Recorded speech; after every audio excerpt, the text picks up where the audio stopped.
a normal woman who's strength training a couple times a week is not going to become bulky. Learning how to correctly lift, like most things, you're usually bad at it up front, and then over time you get better at it. I think it's very symbolic of like difficult things in life as well.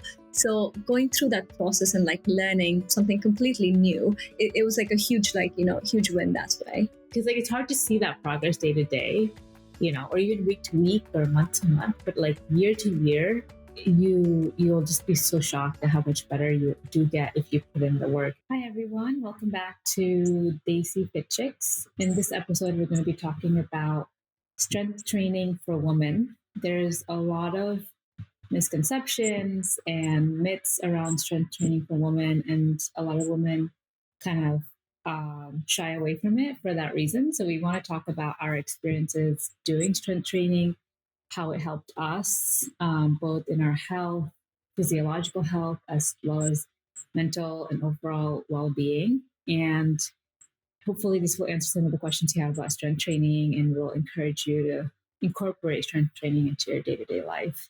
So yeah, let's get started. Where should we start? So I guess we want to start with talking about our own experiences strength training, right? So do you want to start, Eeshita? Yeah, very happy to. Yeah, it's an interesting journey. I've been doing strength training on and off over 5 years at this point. I started in a strange way where I just went to the gym and I saw all these guys just always lifting weights, and my gym had a different floor. And one day I just ventured up and I realized, oh, there's all these like weights and there's people like lifting them. Maybe I should try. And I didn't know what to do. So I just got like a couple of books and started reading just like kinetics, what are the proper movements, how do you sort of lift, what are the benefits. Also, I didn't, even at that time, I didn't want to look like I've mentioned I've always been strong and muscular, so I didn't want to get even more muscular. But I did realize that actually, that's probably not what's going to happen. So I read a few books. I started doing some programs. The one I started doing like in the first instance was this like almost like body weight training, which is like this BBG with Kayla from Australia. And then I moved on to Mike Matthews' strength training program that came with a workbook as well, interestingly. So I just like started that way. And so Kayla Itzines, that Kayla Itzines, okay, yeah. She's very big. Yeah. And this was like ages ago. This has to be like 5-6 years ago before she was like very, very big. But like it's a very cool program for women to start getting into strength training. And I downloaded the app, used it. There was some pretty serious like weightlifters on that program, which I wanted to try to follow at one point. But then I like switched on to Mike Matthews, mainly because there was a lot more. I found it more interesting. There was a lot more feedback on why strength training, why should you do it this way. So I just started off, and it was actually I found it very fun in the beginning, and I had like very good like beginner gains. Immediately lost a good amount of weight. Immediately started putting on like very good muscle. And I think like the best my physique has probably been like the first like 12 months of weightlifting, where I was deadlifting a lot, I was squatting, I was doing all the complex body movements. So I had moved past the initial gains and was still continuing to lift and like progressively overload. Through that time, I think after that, I sort of realized, well, I know what to do now. So I can probably like do my own program, which went well for a bit, but then I just stopped doing it consistently. So now I try to go 1 to 2 times a week to do strength training, but it's been like I've been traveling, so it's been relatively difficult to make it to the gym. But I do want to seriously get into weightlifting again. How about you? How about me? Yeah, my story. So I used to be the stereotypical like cardio bunny, where you do a ton of cardio. I loved running a lot. So running was my primary form of fitness.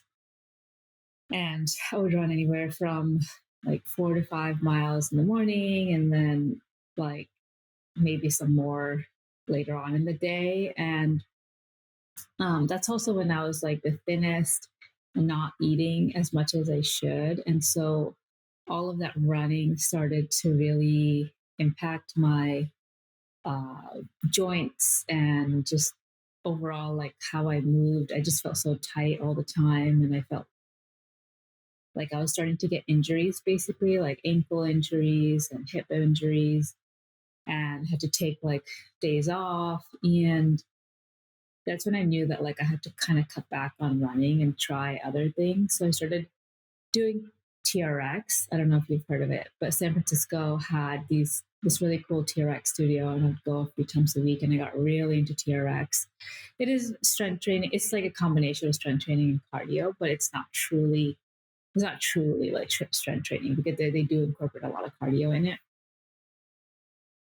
And then it wasn't until I met my husband who really got me into strength training. So his background, he's a physical trainer for over 15 years now. And his specialization is in strength training, and he writes programs for men who want to get stronger. And so we would go to the gym together, and he would tell me what to do. And that's how I got into it. Initially, I was, like with the first, I would say 2 to 3 years of strength training, you're like just a noob. You're just trying to figure it out. You're trying to feel things in your body. You don't know how to engage certain muscles. You don't know how to do proper form. So like the first few years was just me like fiddling around in the gym and trying to learn this whole like strength training thing. But I still just like was obsessed with cardio. Cardio was my like primary form of fitness. And then I would do strength training as well a few times a week. And over time, though, that balance started to shift. Like I just noticed that I don't need that much cardio to be healthy. I can just get like 20, 30 minutes in and then do strength training and still be really healthy and not burn out my adrenals and, thyroid health and all of that stuff. And so I had no choice but to cut back on the cardio when I was trying to heal from hypothalamic amenorrhea. So that's when I got more into strength training because it became my form of training along with dance. And then, I continued to just do it like a couple of times a week. And eventually I felt like I was really learning these movements in my body, and I felt confident in being able to do almost any strength training exercise. I got to understand, the purpose of different exercises, like why we would use machines, when we would use machines, why we would use a barbell, when we wouldn't use a barbell, like dumbbells, like what's the difference? All of that like was starting to click around year 3 or 4. And then I feel like now I'm probably an intermediate strength trainer. I wouldn't call myself advanced. I don't even know what I call it. I don't even know how to define advanced. So I'm not going to call myself that, but I would call myself intermediate. I follow, like I mentioned in the first episode, I follow this guy named Paul on Instagram. He has a really good strength training program for women that's like 4 days a week, both lower body and upper body. So I do that. And I've seen a lot of growth by his program. I've tried other programs in the past by like other women as well as other men that have created programs for women. But Paul's is one of the best because I feel that he really understands how to not burn you out. Like sometimes women will tend to over program exercises, like they like volume a lot. And so there was a program I was doing where it was like 6 exercises and everything would be 4 sets, 12 reps each. And it was just very tiring to do that kind of workout. Paul's are, 4, max 5 exercises in a session. And then even that, like, the reps are not super high, especially in the working set. So I feel like that gives you at least for me and the people in the group, they all feel like Paul's program have given them the best results. So I continue to do his program even to this day. I think even intermediate lifters can benefit from following someone else's program, especially if you feel like you're not like if you're like like I said last time, like it's a nice way to just offload the thinking part of creating a program and just letting someone else do that for you. So that's been my journey. And like I definitely notice a difference in how I feel when I don't strength train. Like I don't need to strength train 3 or 4 or 5 times a week, but I think 1 or 2 at least. It just I noticed that my metabolism feels like it's higher when I strength train. I noticed that I feel stronger and I feel like I get less injuries from dance when I strength train. So there's a lot of benefits for me personally, which I'll get into later in the episode. So that's kind of my journey. Yeah. I think it's very interesting to know, and I think I probably need to start following a program again. It's been enough time that I've tried to do it. I usually have this bias to doing stuff on my own. It works sometimes, but to be honest, I worked with a cycling trainer once when I was like training for an event, and I think it just has like, when you're following a program where someone has done the thinking for you, and you sort of know that. Like I would say, I would class myself as an intermediate lifter, and like an intermediate endurance like athlete as well. And even so, like probably like bottom half of endurance as opposed to like endurance going into expert. I just benefit a lot from the expertise of other people. So this might be a good way for me to like get back into lifting seriously. Yeah, I highly like. I think that's the best way, honestly. Like sometimes we like to think that we know better than like other people, but sometimes it's just better to just outsource it. Yeah. But yeah, in terms of like common misconceptions about strength training, I've come across this a lot with women that I talk to. Like one common misconception that is that like they, especially with Indians, I notice that Indian women like think this like vast majority of Indian women think this is that if they weightlift, they're gonna get bulky or look masculine. And this is probably because they've probably seen some, magazine or some Instagram influencer who has like all these big muscles from being from strength training. And so they think they're going to become like that. But the reality is that it's really hard to get bulky and look masculine with strength training. Like you have to try very, very hard, and you almost need a professional to get you that kind of muscular body. A normal woman who's strength training a couple times a week is not going to become bulky. And like you'll know this after a year of strength training, you'll know this because you're gonna want more muscle and you're not gonna be able to achieve it as fast as you want. So I think it's just a complete misconception that you're gonna look all masculine and bulky. I find that when I strength train, and this is like true across a lot of women I've talked to, is their body comp looks a lot better, meaning like their waist shrinks and then their other limbs build definition, so they look a lot more proportioned and they feel better about themselves. Rather than getting bulky, they actually just look healthier. That's been my experience. And I think this is like the irony of this actually, that and I've like looked at photos of myself when I've been like strength training, and even at the same weight I look significantly leaner, sculpted, and just much more like well defined. And just like the places where you put on muscle, like the usual places, your hips, your arms get a bit more toned, like fat converts to muscle. It's a really good physiological change. It just looks a lot better than either skinny fat, which is, just when you're not training, or skinny skinny when you're just doing cardio. It's just a much more like feminine look when women sort of start strength training. Yeah, I agree. Like, you're gonna, and you can obviously, like, for example, like the trend now is like growing your glutes. Like that's been the huge trend over the last couple of years. And I've noticed significant improvements in my glute strength and just how my whole posterior of my body looks because of strength training. And it's really fun to see. Like you can actually develop curves and a big booty because you strength train, and that's like super fun. Like who wouldn't want that? So I think like regardless of what your goal is, whether it's weight loss or just looking more toned, losing body fat, like strength training can definitely get you there, and like you'll just feel better looking at yourself in the mirror. The other misconception that I often see women have is that cardio is enough. And this is, like I said, like something that I believe. I thought like running was like the only thing I needed to do to be fit. And like there was nothing better than running.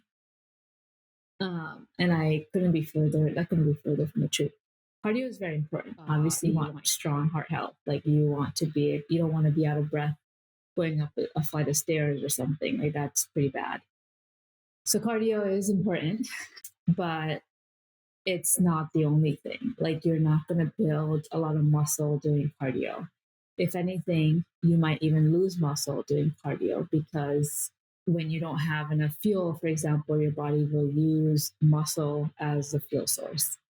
And so sometimes people who do a lot of cardio end up looking very thin or even skinny fat because they have more fat than they have muscle, because if they're doing that much cardio, their body's going to prefer to store fat, which is a fuel source, which is a faster fuel source over muscle. Like breaking down muscle to get fuel is harder than just breaking down fat to get fuel. So I've seen like people who do too much cardio have skinny fat bodies as well. So cardio is definitely not good just enough. Like I think you do need to have some form of strength training to really have proper muscle mass in your body. And as we all know, muscle mass is super important because, especially as we age, right? Like we lose muscle mass as we age. So you should be focused on like building muscle every year so that whatever, like it equals out with whatever you're naturally losing as you get older. And so otherwise you could end up with very low muscle mass as you age, and then you can become weak. You can have sarcopenia, all these other issues. So I think like it's very addictive to be a cardio bunny, but I would say definitely consider strength training and incorporate it and give it a shot because like, you know, you'll see as you feel better, you'll realize, okay, wow, like I needed this. And cardio is like a different kind of exercise than strength training. I think in India, especially as well, I mean, one, people don't work out that much, but specifically, they don't do strength training. And then, when specifically of the people who don't do strength training, women sort of really, really sort of don't do strength training. And you look at a lot of Indian women as they age as well, the diet is very high in carbohydrates, they're not getting exercise, they start putting on weight, and a lot of that weight is fat. And you end up in this strange position where there's a lot of pressure on your joints because you're carrying more weight than your joints should. You don't have enough muscle to support that weight. And then also you're frail. Like it's a lot easier to actually slip and break a bone when you don't have enough muscle around it. So it's a very strange, and you know, like the South Asian phenotype is well known. It's very, very important for people from like that part of the world to start going to the gym early, to like really start fighting sarcopenia as early on. And I think it's set like it starts as early as like your late 20s and early 30s, muscle loss. And it's both like loss of muscle mass as well as loss of like the strength of the muscle that you do have. Like muscles also get weaker over time, even if like they're at the same mass. So it's very, very important like to strength train. Yeah, I totally agree. Especially like I agree on the India comment. Me and my husband went to India a bunch of times in the last few years. And like unlike a decade ago, there's a lot more weightlifting gyms now. So you can go and find, you know, dumbbells, barbells, machines and all that at a gym close to you in most cities. We walked into a few and it was like literally 99% men and 1% women. So like it's definitely India still where the US was probably 10 years ago when it comes to strength training. Like, and this is a kind of leads nicely into the next misconception, which is that strength training is just for men. A lot of Indians especially believe this, like, and that's why they're almost intimidated to go to these gyms and lift weights with a bunch of other dudes. And that's understandable. Like, I think if you're the only woman at a gym, like, it can be very intimidating. But it's definitely, strength training is definitely not only for men. Women can benefit as much or even more from it, in my opinion. Like, I know that strength training has definitely helped, for example, with my hormonal health. And this is true for a lot of women. Like people who strength train start to notice their differences in like their cycles being more regular, their hormones being more balanced. And this is because strength training builds muscle, and muscle is known to help with like insulin sensitivity. So insulin sensitivity causes, if you're insulin resistance, that can lead to a whole host of like hormonal issues. So by strength training, you can improve how your body uses glucose, and it can improve your overall hormonal health. Other benefits for women I've seen is that, like, especially women who are approaching that menopausal age, they claim that strength training helps them a lot with like avoiding all of the negative effects of menopause, like loss of bone density and muscle mass and all that, and just keeping their hormones in balance again.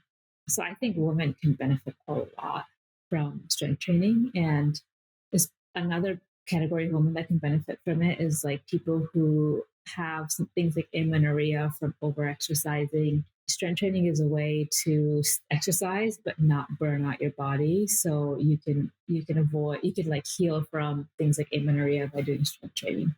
So overall, I think women should definitely do it. It's definitely not just for men.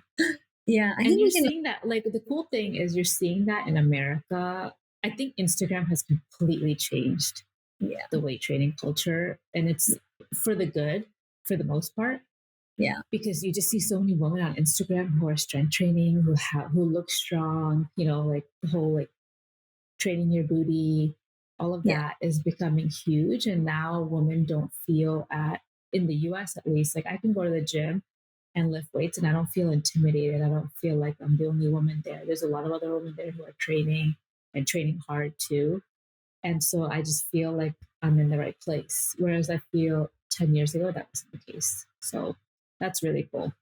I think it's similar in Europe as well. I think like whenever I go to the gym, there's a good amount of depends on the time of day, but there usually is if I go at the right time of day, there's usually a good amount of women at the gym. It definitely feels and they're like lifting weights. It's free weights, it's machines. A lot of them are there with trainers, but a lot of them are there by themselves too. So it definitely feels like a tide has like shifted. Like there was, I think, yeah, like probably 10 years ago, there's a lot more focus on cardio. There were also all of these, group training, which was very big. I think here we have F45. There's Barry's. I think Barry's is in the US as well. Like that culture was very strong. And I think, part of it still is, but you're seeing a lot more sort of individual strength training just because it's permeating the popular culture like this. It's on Instagram. There's a lot of people. I think the sweat trainers, like I've followed a lot of them on Instagram over the years. They actually look very, very good, like very amazing physique. And suddenly this whole, mindset, because you would only really see power lifters or like, weightlifters doing sort of, strength training back probably 10 years ago. And then you would feel a lot of women would feel, oh my God, these are like really sort of, bulky, very, very strong looking women. And we actually don't want to look like that. And like, that's not a look I'm going for. Whereas now you see all sorts of women lifting weights and you can sort of start seeing actually the proportion of women who have a lot of muscle mass is very low. So clearly they're doing something that everyone else isn't. And they're doing a very specialized form of training. So I think like it definitely, yeah, I think my mind definitely changed once I started seeing some of these influences. Yeah, I totally agree. And like, I'd love for you to kind of share what are some of the physiological benefits you feel women get from strength training which we didn't cover already? Yes, we definitely covered like, the aesthetics. So it just, you end up looking better. But I think one of the big ones that I've noticed is just posture and form. So I just feel like oftentimes, and you see this a lot actually in women, like slouching and slumping and just not having like good pulled back sort of posture. Like even when relaxed, right? You should sort of be able to like stand straight and sit straight and be able to like pull your shoulders back and stand like tall. And you often see that. I mean, it's some of it is also, a remnant of wearing heels, like bad posture from wearing like heels. But even all of that being set aside, I personally notice a lot of improvement in my own posture when I'm strength training. So, my muscles are stronger. They're better able to like support the various sort of joints. They're better able to support my spine. I think also with women and like with breasts and like the amount of weight that they put on your back, like actually having strong back muscles and having like strong arms to support sort of the breasts that we have, is very very important. I think similarly, when women are carrying children, women just have more fat like around the stomach to be able to like carry children, and like they have breasts which are also fat. So like having a good posture just ends up being very very important. Are you standing correctly essentially most of the time? And I've sort of known now it's like it's a double-edged sword, because especially if you're doing complex body movements, it's very easy to injure yourself. So I've often noticed that if I'm doing my sort of deadlifts correctly, if I'm doing my squats correctly, and I'm combining it with like enough, flexibility exercises. So you're not just sore, because if you're sore, you're not going to have great posture either. So if you're doing the right amount of weightlifting and combining it with enough sort of flexibility training, you will have like the best results. But sometimes like you can get very eager. I definitely felt I would get very eager early and upfront, where I would try to lift a lot more than I could comfortably lift. And especially with exercises like deadlifts, you really don't want to be doing that. You would much rather lift less and just lift correctly. And then you end up with this back pain, like lower back pain, which is very, very common for people who lift sort of who do deadlifts and don't do them correctly. And it can like really like take you out for like weeks, if not months at a time. So I think like actually being very careful with how you're lifting can help give you very, very good posture. It can really help. It helps with flexibility as well. Like the range of movements that you can do increases significantly. So being able to like squat deeper just like increases like the flexibility in the back of your legs and your butt a lot. Being able to deadlift like correctly, it actually does like increase the like reach of your arms. It increases like the way that you're bending. If you're especially not stretching correctly, like it helps quite a lot. So I think like aesthetically for posture, what else? Let me see. I think like physio. Oh, the other one is, yeah, I think we covered it very slightly, but the fact that you lose both muscle mass and like the quality of the muscle as you age, you end up just becoming frail, and just physiologically you just don't want that to happen over time. Like I think I read somewhere that the most common cause of elderly death is when someone like slips and falls, or maybe it wasn't exactly that, but there's something around slipping and falling, breaking a hip.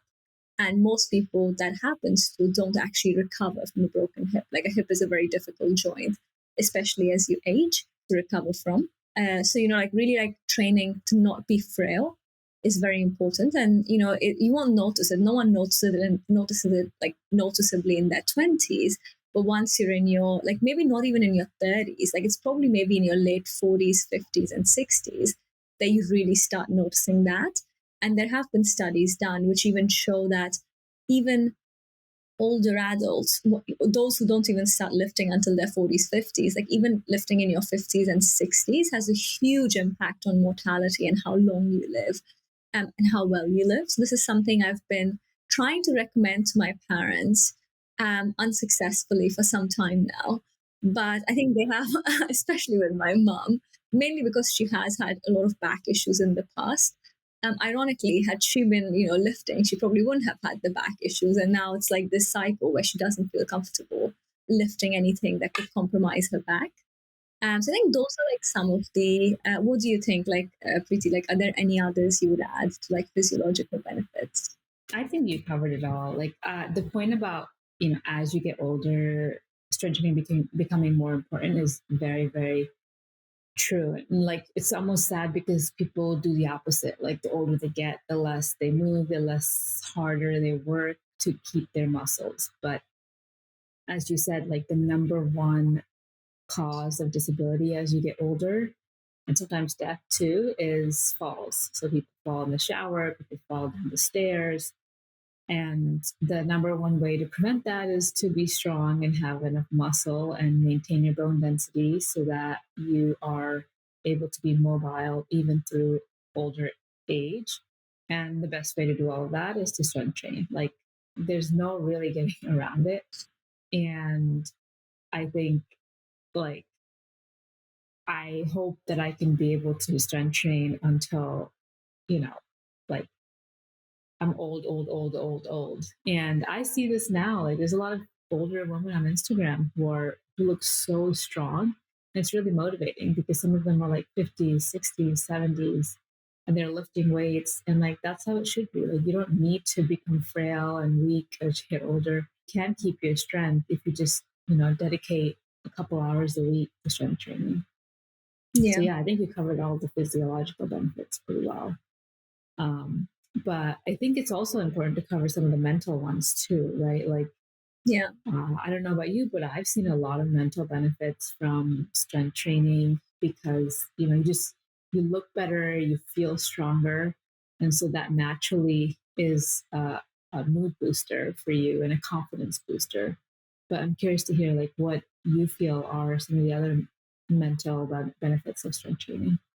Yeah, so I have it's been a very interesting journey for me because I think it is difficult enough. I think weightlifting for most people it's a brand new thing. It's not something like walking or running or something you're just used to doing as you grow up. So for most people, it is a conscious effort that hey, I should actually lift weights, and then you go through a learning process. And like most things, you're usually bad at it up front, and then over time you get better at it.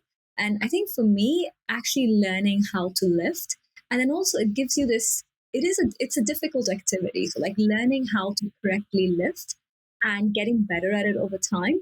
And also then being able to sort of lift more than your body weight. So I think the first time I was able to lift significantly more than my body weight, like especially deadlifts, it was a big moment for me. It was just wow, like I can actually I can lift an adult male like from the ground if I maintain my form correctly. Not that I'm planning to, but it's quite a cool sort of cool achievement. So I think like mentally, it helps get you over like this hurdle. That's something that's very difficult.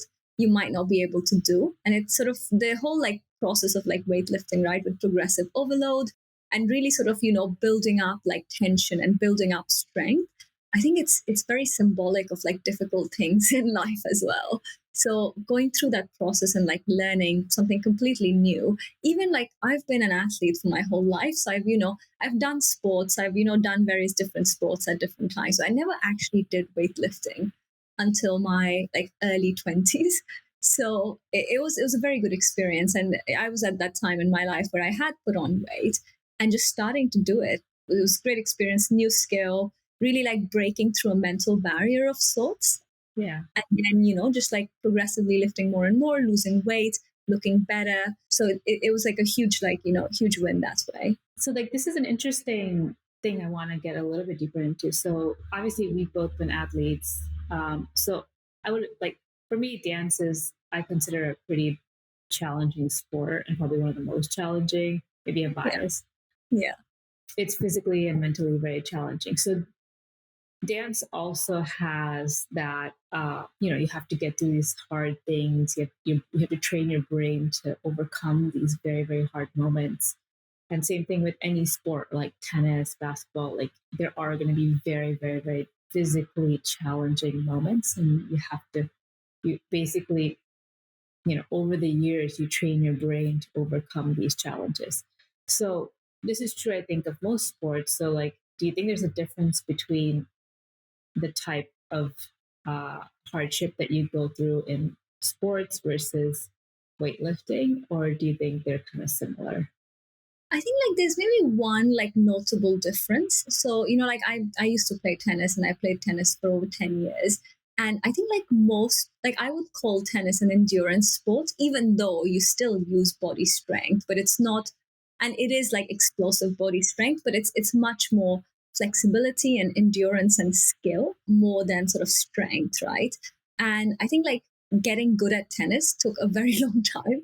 And it's a very long run. So your matches last anywhere between like 3 to 6 hours, sometimes even longer. You train for very long, so it's a different mindset where you're going at like maybe 50% for 4 of the 6 hours or like 3 of the 6 hours, and you're going at maybe 80-90% for the remaining time, maybe like 80-90% for like 10-20%, and the rest is like 60-70%. So it's a very like balanced form of exercise where, and I've been an endurance athlete, like I do the same with cycling as well, where you're going like at like zone 2 for like 50-60% of the time, even on a very long ride, and you're really only doing like a lot of climbing, maybe for 10. Like it's relatively short bursts of like high effort, but they're usually not the kind of efforts that you would do in strength training. So I feel like strength training is unique in that you're doing very explosive efforts very, very quickly. And I think the barrier, your body weight is a big barrier, I think, because in things like tennis and cycling, you sort of the metrics are very different, right? Like with cycling, it's like functional threshold and so on. Like it has really not that much to do with your body weight. Yes, wattage does, like overall wattage, but no one really thinks about it that way. So it's sort of your body weight is like a big barrier to weightlifting. And like when you start, I felt that when I started lifting more than I weighed, it was this like big sort of mental jump from can I to like yes I can. And I think like that's very unique. I haven't felt that with, I think endurance sport is like a very continuous process of getting good, and weightlifting is like much more explosive and has sort of, like something breaks down at some point and then suddenly, you feel like really great. So I think it's very, but like that being said, like there's still a lot of parallels between like they're both sports. There's a lot of parallels, but I sort of always viewed it very differently to sort of endurance activity. Yeah, I totally agree. I think when you compare it to endurance activities, it's a different type of hard. Yeah. Endurance is a different type of hard. Like running is a different type of hard. It's kind of like how long can you stick the grind? Yeah. It's about that. It's purely about that. It's like how can you trick your mind to stay with it and not give up? Like just keep going for hours and hours. Strength training is not like that. You do get plenty of rest time in between sets. You can be on your phone, you can do whatever you want in between sets. But when you are pushing, like you're going all out. So I really like that part of strength training. And like there's some sports that are a mix of like endurance and explosiveness. I would say dance is actually probably one of them. Like dance requires a lot of endurance, and probably 60 to 70% of what I do is endurance. But there are just certain, like a piece, will have some parts that are medium speed, and then there's just some parts where you just have to be on point and like it's super fast. So that's like a lot more explosive, and then it goes back to being a little bit less explosive. So I think I kind of get a mix of that, but strength training is like purely just focused on explosive.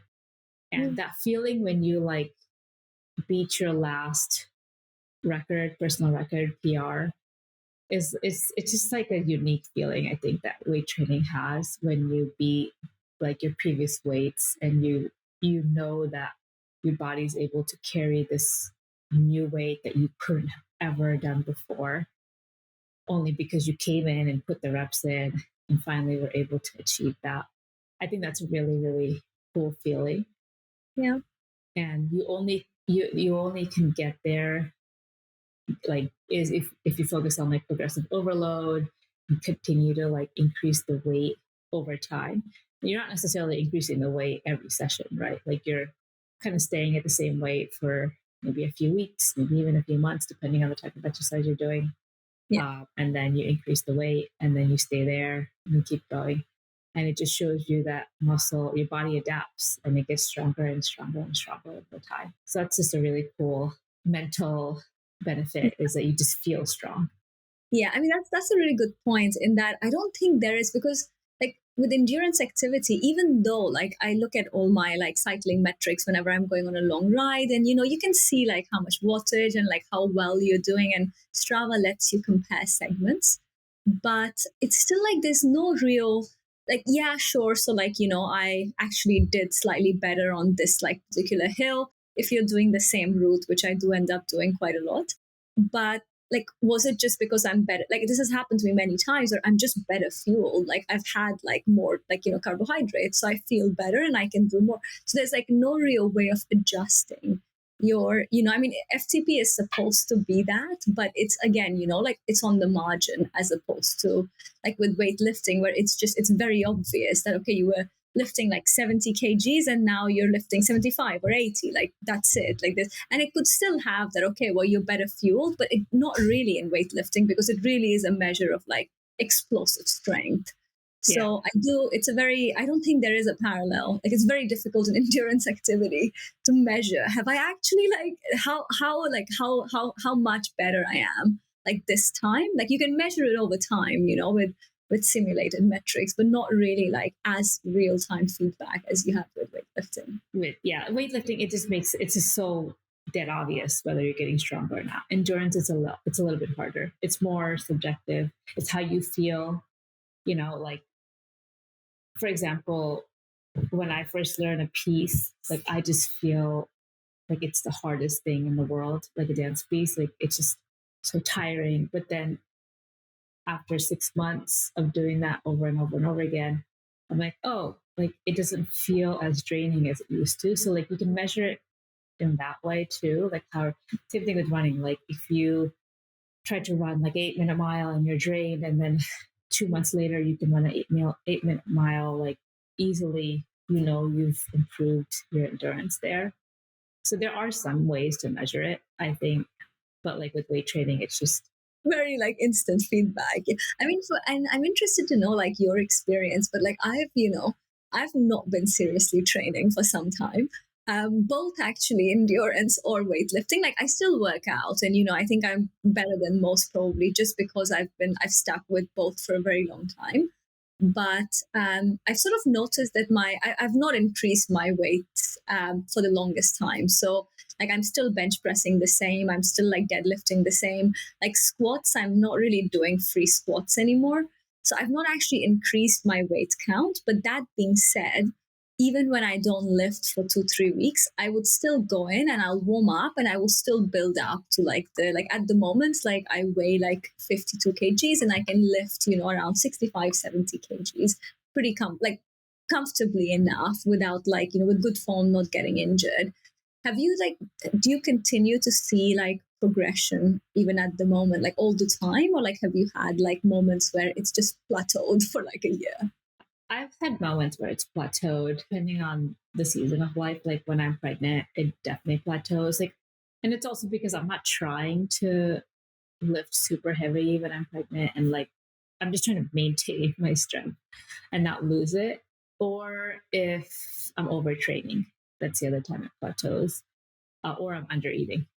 Yeah, eating is a very Eating good. plays a big role. Nutrition plays a big role. Sleep, all of that plays a big role. So like when I first became a mom, there was times where I just felt like weight training just felt so hard. It was just like getting into the gym and lifting these weights, and like I didn't feel like I was making much progress.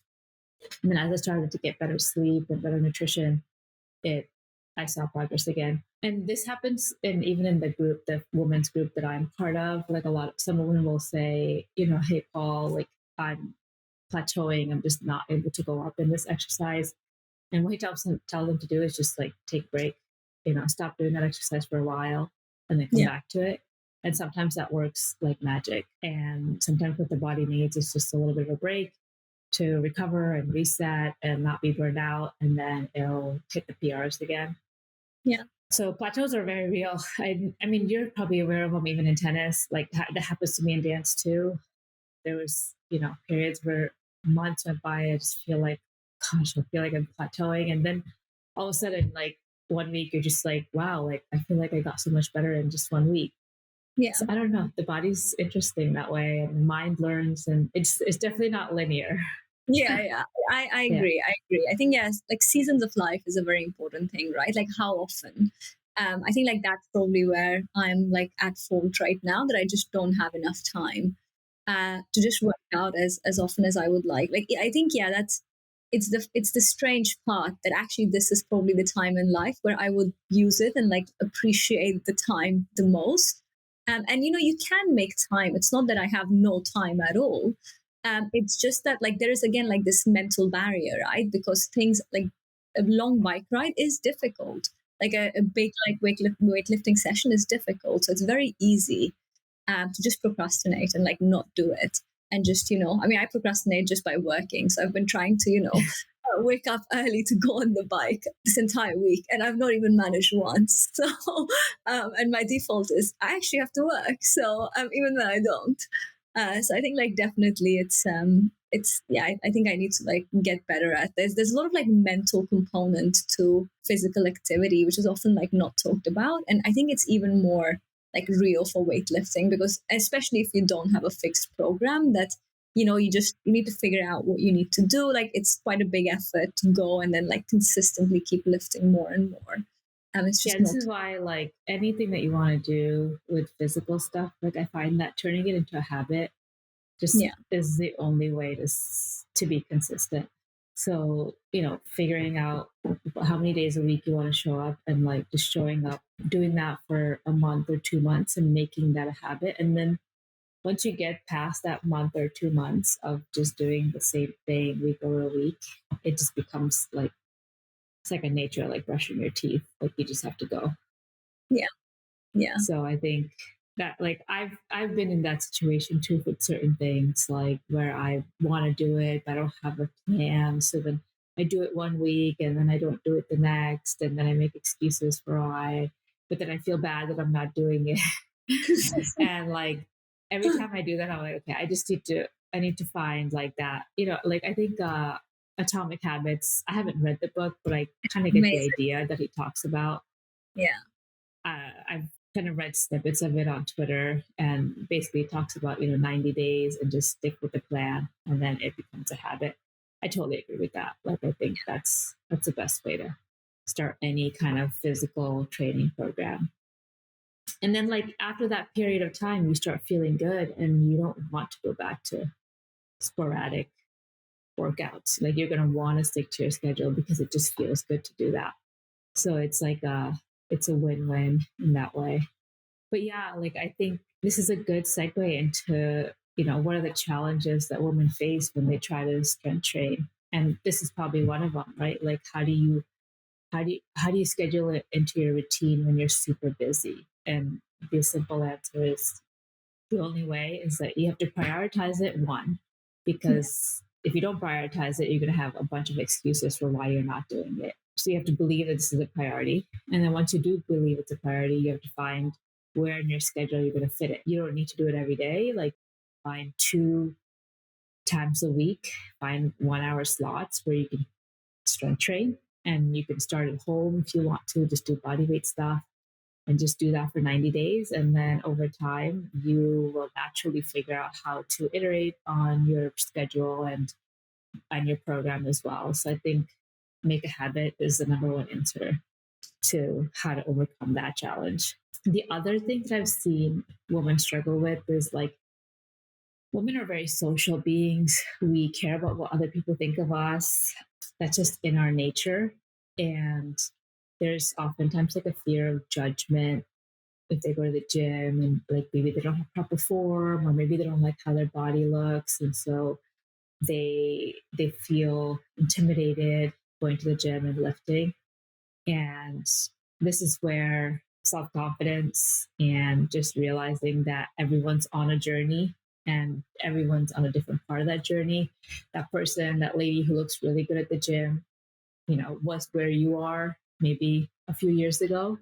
It's not like everyone starts off looking that amazing. So just have to realize that you're on this journey too, and give yourself like 1, 2, 3 years of consistent effort, and you'll see how much it pays off. And all the things we talked about, right? Like with the mental benefits, like the more you do it, the more confident you get. And it's just a matter of just getting started and just showing up. And then everything kind of just falls into place after that. It's always that initial month or two that just feels like a grind, and then you're on your way to seeing a lot of progress. Yeah, there's definitely like a lot of inertia in the beginning. And then like as you start sort of, as you start building up sort of momentum, life gets a lot easier. What other challenges have you sort of? And I think like the other thing with this is like if you can afford it, get a personal trainer, because then you have accountability there, and you have someone who can keep you on top of your workouts. Obviously, not everyone can afford a personal trainer, especially a really good one. So if you can't afford it, then find someone who you really trust and follow their program. And usually some of these people will also have communities, so give you something to be part of and some way to feel connected to other people who are doing the same thing, so you won't feel as lonely or intimidated, and you have other women to talk to while you're on this journey. Yeah. And then the other thing with like just, not feeling like you know what you're doing is a common, I think, hurdle for women. And the best thing I found for this is recording yourself. Back in the day, recording yourself at the gym was like it felt so weird doing it because you're like, I don't want to look like I'm like showing off or something. But nowadays, like everyone records themselves. Like everyone has like an iPhone stand with them. They're like recording their workouts. At least in America, that's how it is. Like where I go, it's like there's like literally so many like of these Zoomers who bring their camera stands to the gym and are recording their whole workout. So it doesn't even feel like you're doing anything silly anymore. So definitely record yourself, because I think recording yourself makes your progress escalate. Like nothing compares to it.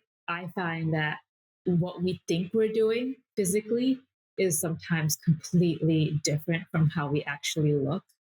And we might think we have our back straight. We might think we're not bending our knees, or we might think our shoulders are down, like whatever it is we think. And then you look in the mirror, you look in the camera and you're like, wow, like that is not how I thought, how I look. So recording yourself is one of the best ways I find to get better at like any physical sport. Like weight training is one of them. Like if you want to get better at your form and figure out whether you're doing it right, then record yourself and then compare yourself to someone who's doing it right and see what you could be doing better, or ask someone. Yeah, this is like so true, because I mean, I had this like, because you would often think, right? And that's what I thought, that, well, I can look at myself in the mirror and it's like right there in front of me, but you don't actually consciously look all the time. So you don't actually know if you're like consistently doing something correctly. And then, like, once I was recording myself, and I was recording myself from the back, which is a difficult way to record, but I had like the camera like just placed on one of the like stands of the benches. And turns out I was like completely hunched over while I was like deadlifting. And the reason just was the weights were way too heavy and I should be lifting much less. But like completely bent over, and like I was like, well, no wonder my back hurts. Like if that's my form, and I'm thinking that's not my form, it's kind of obvious why I'm having these problems. So I think like recording, that's an excellent point. This was like a few years ago, and I didn't record myself since then. So like now the next time I go, I think I'll definitely like start recording again. It's a good visual journey of your progress as well, right? Yeah, no, definitely. It's a great visual progress, and you don't have to show it to anyone. These are just your personal videos that you can keep private. Like I have so many of them on my phone. I would never show them to anyone, but I keep, because I'm like, I don't want anyone to see how I looked. Like, gosh, I looked so horrible. Like the first, couple of years of and everything, like weightlifting, Pilates, dancing. But then, like, you get better over time. Yeah. But it's just like a nice, like little, like you're like, wow, like I did get better. But because like it's hard to see that progress day to day, or even week to week or month to month. But like year to year, you'll just be so shocked at how much better you do get if you put in the work and are consistent with it. And if you're not getting better, Yeah. then it also gives you good information, because you're like, okay, I've spent all this time and I'm not getting better. So like, what am I doing wrong? And you can really like introspect and figure out like how you can change your program to fix like your progress and why you're plateauing. Yeah. I wish, like, this is one thing I wish it was easier to do. Like I've always wanted to build, like, this is one of like a side project I've always wanted to build. It's like, how do we make it easier for people to record themselves doing a workout, and so that they can like maintaining a log of it, so that they can go on their phone and the app, and they have like a log of all the workouts they did and what they looked like. I think it's a very, especially with like strength training now. Like I've been chatting with a few founders in the space as well. And like the best in class right now is these like crazy apps, which like you go and you like press how many sets, like what weights, and really like, some people are now starting to think about sensors, like really using computer vision to figure out like actually how many sets you're doing, what weights you're doing, and then recording that journey over time. I think it's still very like I've spoken to maybe a couple of founders in this space, and it's still very early days. Like I've not seen any like very interesting like production ready solution yet. But I think it's sort of there's so many people doing weightlifting, and it's so difficult to like actually see visual because it is like a very visual thing as well, right? Like as opposed to like cycling, where you really have all your metrics you need in Strava, weightlifting, you sort of there's really no real way of automatically recording. So it's a very, very interesting space, I think. Yeah. Yeah, no, super interesting. Like me and my team, we're actually still looking at it. It's like a little side project, like where we're using AI to sort of try to figure out what your forearm and posture looks like for starting with yoga, because yoga is easier because it's very static. Yeah. Like it's not a dynamic exercise where you're moving. When you're in a pose, you're in a pose, right? Like it's like a picture. So you can look at that picture and say, okay, like how does your form look? But I agree, it's like so early, and I think it'll take a couple of years before this becomes really something that people can use in their day-to-day life. But I think we're closer than we think, and I'm excited because I know it would just make progress so much faster if I can just see myself without having the hurdle of like bringing a camera. Like I want some of the hurdles of all that to be fixed. Yeah. Yeah. And this is a good time to also say that this is probably one conversation we'll have in a future episode of like how we think AI is gonna impact health and fitness. And I think this is definitely one way of how it will impact it. Yeah, definitely. Yeah. So should we close off with talking about tips for beginners, like who want to start strength training? Like if you're totally new, how do you get started? Where do you get started? Should you do body weight? Should you do something else? Yeah. So do you want to go for it? Yeah. I can start. Like we've both had like our journeys, so I can start with mine. And then yeah, like would love for you to add on anything that you think I've missed as well. Um, yeah, so I think I started with like various different programs, and I was like iterating through a few different things that sort of went up in complexity over time. So I started with, like I was mentioning, Kayla's programs, and they were like these body weight ones. There was like very slight weightlifting built in, like the kiddie bars, the ones which are like, I don't know, like with the weights, like maybe 10, 15 kgs. Not like, detract anyone using them, but like, that's where I started. And then like I also started doing like at the same time I sort of, and because I've been like an athlete even though I wasn't lifting, I felt that a lot of those exercises were like, even though they were like new, I just felt that I could just do more.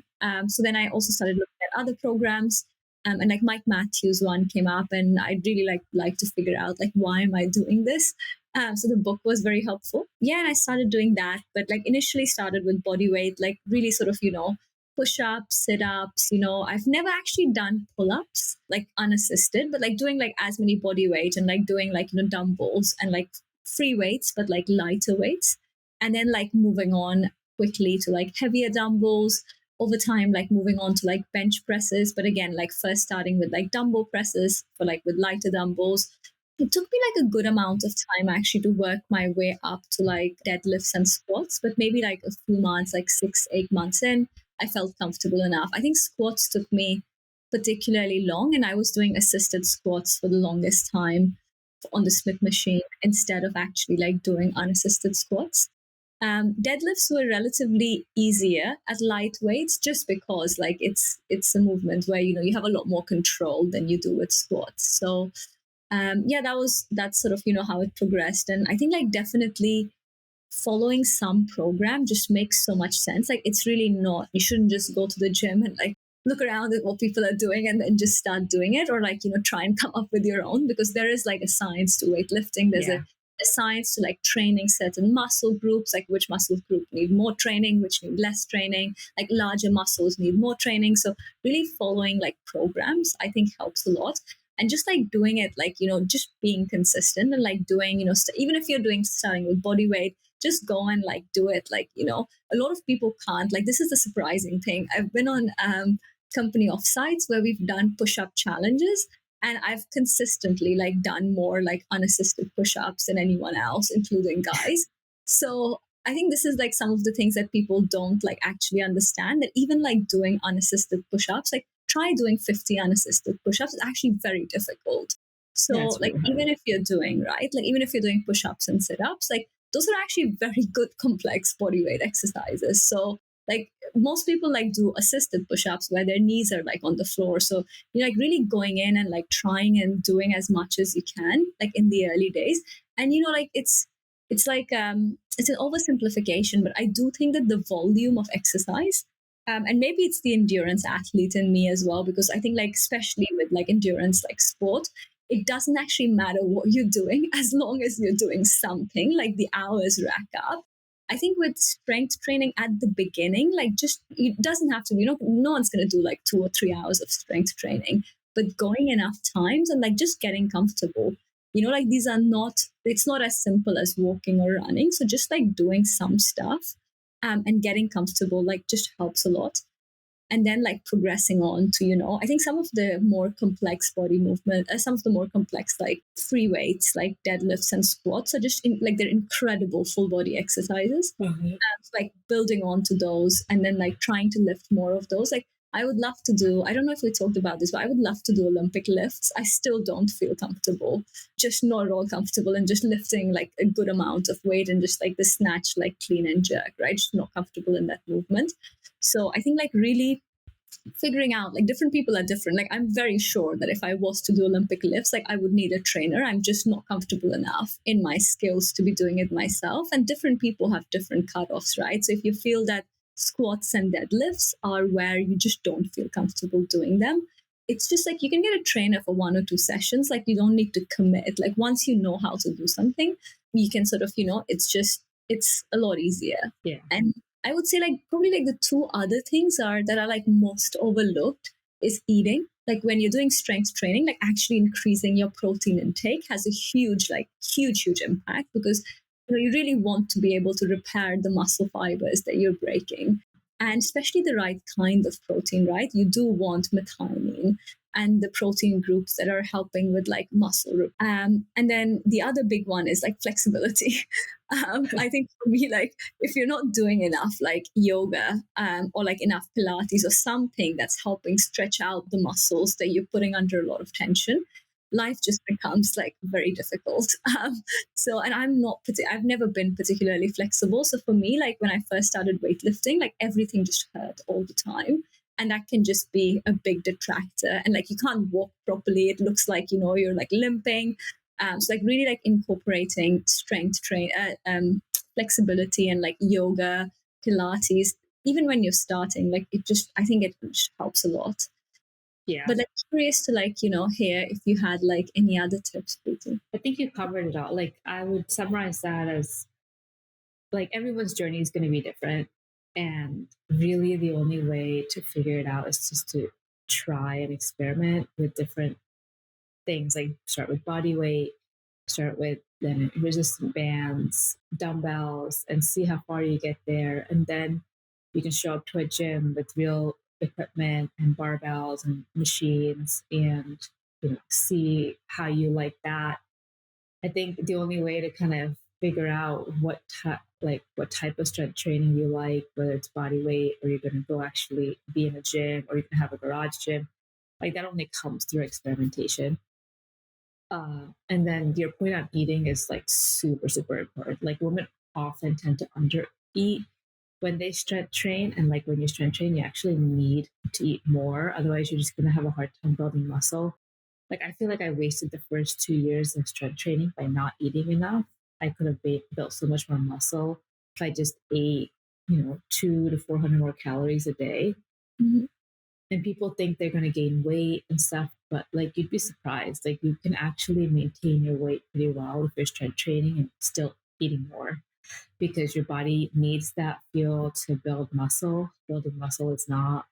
It's a pretty intensive process. And so not only that, but like, muscle just burns more calories at rest. So you can like that's why I love weight training. Honestly, I can eat more. I can eat more every week. I just feel hungrier, and so that's my body telling me that it wants more calories.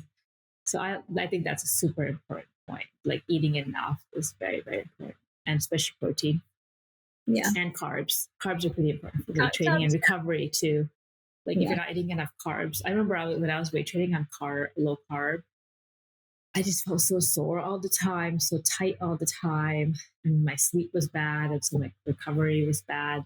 And then after I basically doubled my carb intake, and like I'm able to recover faster. I don't feel as sore and tight all the time. So carbs are just as important as protein. Yeah, easy muscle availability, like easy, like availability of fuel, right? Like it's just so underappreciated, honestly. And I think like the metabolism point is very interesting because I've like recently noticed, like since I stopped weight training, I feel like my metabolism has slowed down. Slow Whereas when down. I'm usually lifting, it's a lot. It's like I can eat a lot more, and still like maintain the same weight or lose weight. So another like it's like a very very good point that your metabolism does slow down when you're like not lifting. Yeah, and I find that like endurance work actually makes me less hungry after a while, like compared to weight training. Like endurance work could, if you like do a lot of endurance work, it could actually slow your metabolism. Whereas strength training, I find like I'm like I definitely feel hungrier on the days that I strength train or the day after, especially. So that's a very important point. Eat more, and sleep. Sleep is going to be super important too. And what was the next point? Last point we made? I forget. I think was it, I think it was just these ones. Yeah, I think it was just these ones. Okay. Yeah. So hopefully this was a helpful conversation to women out there, and it encourages you to step in the gym and try weight training and see the benefits of it that you'll get for many, many, many years down the line. And if you have any questions about it, just reach out to me or Ishita. We'd love to help you out. But do you have anything else you want to say? I think that's it. Yeah, it was a very very fun episode, and definitely reminded me that I need to increase my strength training each week. But yeah, like it was very fun to chat, and yeah, we look forward to covering more topics in future episodes. Awesome. Thanks for joining us. Thanks for joining.